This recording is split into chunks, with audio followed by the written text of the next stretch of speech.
Hey everyone, it's Sharice, and today I was thinking about the people who are not chosen. And I was thinking about those people because I have my own situation that I'm wrestling with as it relates to not being chosen. And I recently did a talk on Queen Esther, and then I was reminded that there were so many other women who were not chosen to be queen. Just one person got selected, and that was Esther. I began to think about King David and how he was selected to be king, but not his brothers. We celebrate and honor Mary for being the mother, the one who carried and birthed baby Jesus. But there were so many other young virgins, I'm sure, and they weren't selected. It was Mary. And so in my own life, I am wrestling truly with God's sovereignty and having to manage emotions and feelings and thoughts when I'm not the one that's selected, and trying to also apply truth and remember things like there's no good thing that God would withhold from me.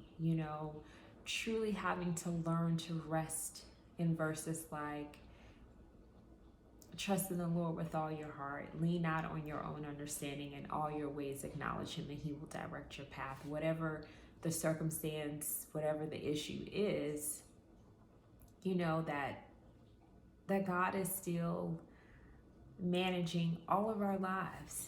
And I just think that it's something that is easier said than done.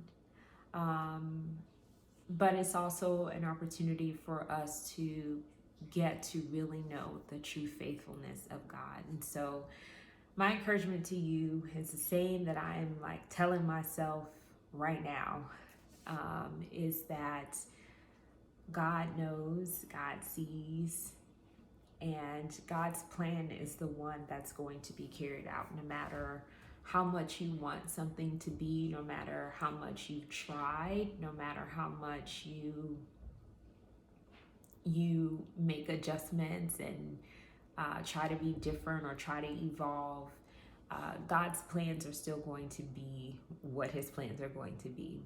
And so what we need to do, or what we should try to do, at least I think, is to ask God to help us align our heart and our desires with his, and to also know that in that process, there will probably be tears, there will probably be frustrations, there will probably be things said that maybe shouldn't be said, or there may be actions or behaviors that may come, in that process. But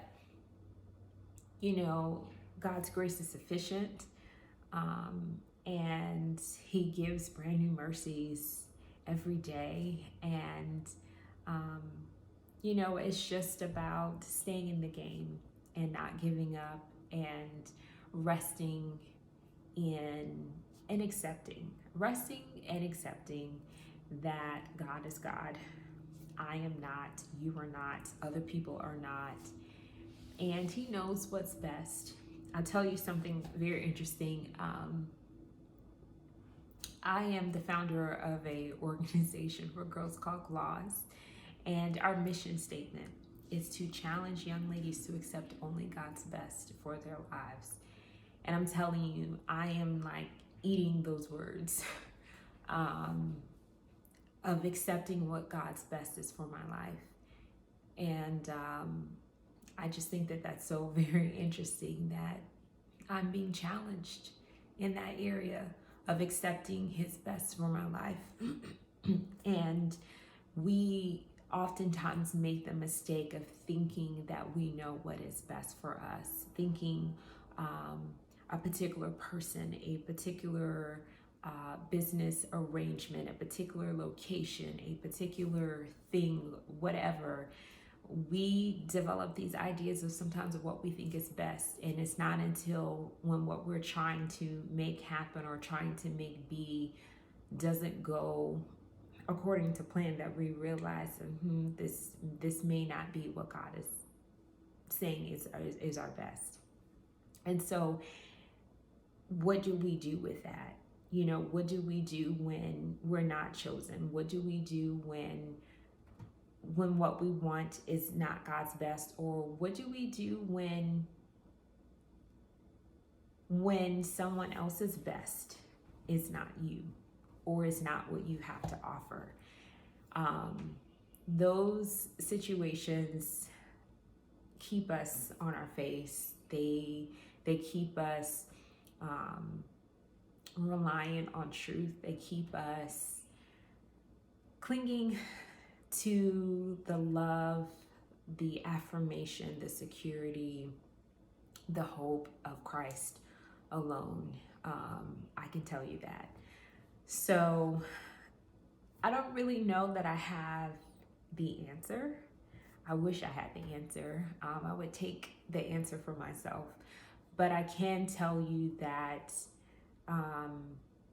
it is a strive, it is a journey, it is a process. And I personally am looking forward to how God continues to shape and evolve me in this process that I'm going through. And I know that He's going to do the same through you. Because even as we reflect on the lives of people that we know, the lives of people that we read about in Scripture, we still see that God does manage to use all of it for His good. And yes, there are losses. Yes, there are tears and pain and grief and disappointment. But victory is still at the end. Victory and overcoming is still a possibility. Joy and peace are still gifts that the Lord has for us. So I'm going to strive, and I want you to strive too. And, also as you're hearing this, if there is a person that you need to reach out to, do that. If there is a situation that you need to walk away from, do that. If there is something that you need to pursue and you're afraid, seek God and maybe just take the step. Who knows what will happen, but watch out, you may not be chosen. But whatever the case, if there is disappointment afterwards, it's going to be a journey, and you're going to be able to evolve and grow from it as well. So that's all I wanted to say. Thank you for listening, and perhaps there was something that I shared that speaks to you where you are right now.